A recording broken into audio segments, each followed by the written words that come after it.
Hello, I wanted to walk you through this week's class. So you can see that if you need to get to the Google Meets, you can click on the virtual meeting.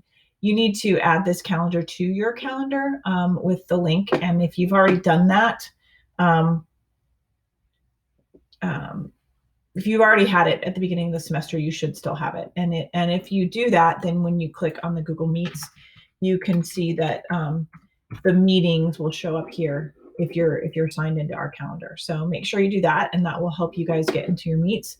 So this is week 13, and so this starts our virtual work from now to the end of the semester at least. And so you can see here that we have week 13. We're going to meet the first half of the week, most of the weeks, and that's the general plan. And then you'll work asynchronously the rest of the week. So for this particular week, what I wanted to show you is that you have, a no red ink, one article, one video, and your book group work. So this should take you maybe 2 hours to get this done. If you're working a lot longer than 2 hours, it might be because you're behind on your book group stuff. Or you're working on that and reading that book. But the work that I have planned for you will be a little over an hour worth of work overall. So then you have your book group work to get done for the rest of it. So I added here a little note about annotations to kind of help you understand what you need to be doing. I'm not looking for underlining. I'm looking for writing and thinking connected to that. So if you're stuck on what to do, make sure that you've kind of used this to help you.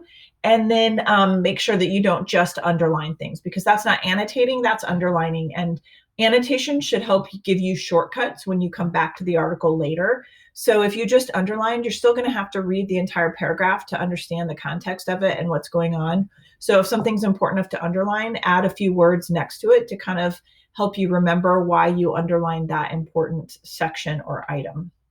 No Red Ink number 13 is here. That's on the No Red Ink website. All of those are available to you from now until the end of the quarter. So if you want to go ahead and get those done, you may work ahead.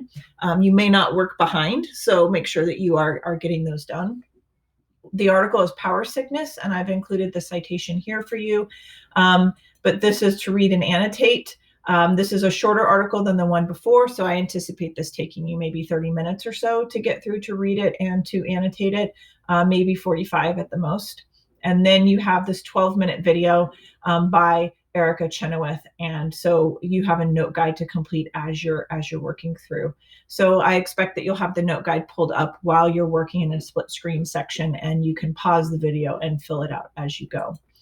The point of the note guide for you is to make sure that you are kind of picking up on some of the key points of the video. And these are things that I would have talked about as you're working through the video, as we're doing this in class. So what I want you to really think about is, how does this connect with that blue article? How does this connect with the idea of power in general? So I pulled out some points that I think I would have wanted to pause and give you have you reflect on in little bits and pieces if we were doing this in class. And so I don't expect complete sentences with this. I don't want paragraph answers.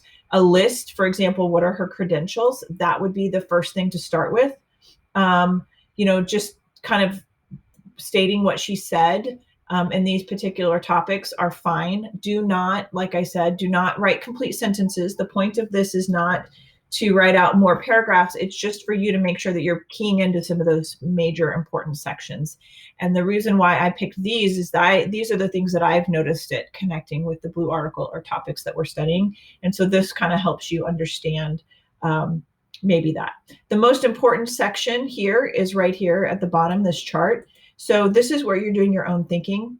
This is where you take a detail from this TED Talk and a detail from the blue packet, and you kind of write in the detail from the blue packet, a detail from this TED Talk, and then tell me how they connect. Like, what about them is similar? And so that's what I want to see here is your thinking. And this part right here is really laying the foundation for you to be able to really think about how to connect with your TED Talk, or maybe some topics from there, or for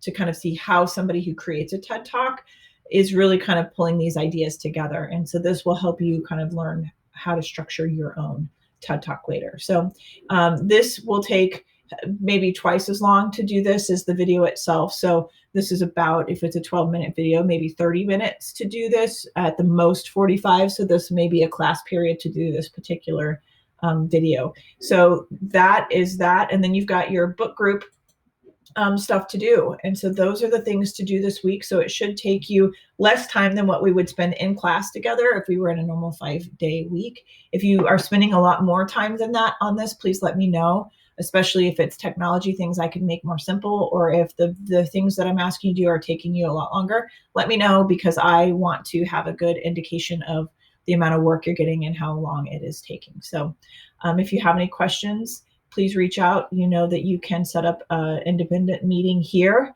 or you can email me at any point. So I will be talking to you soon.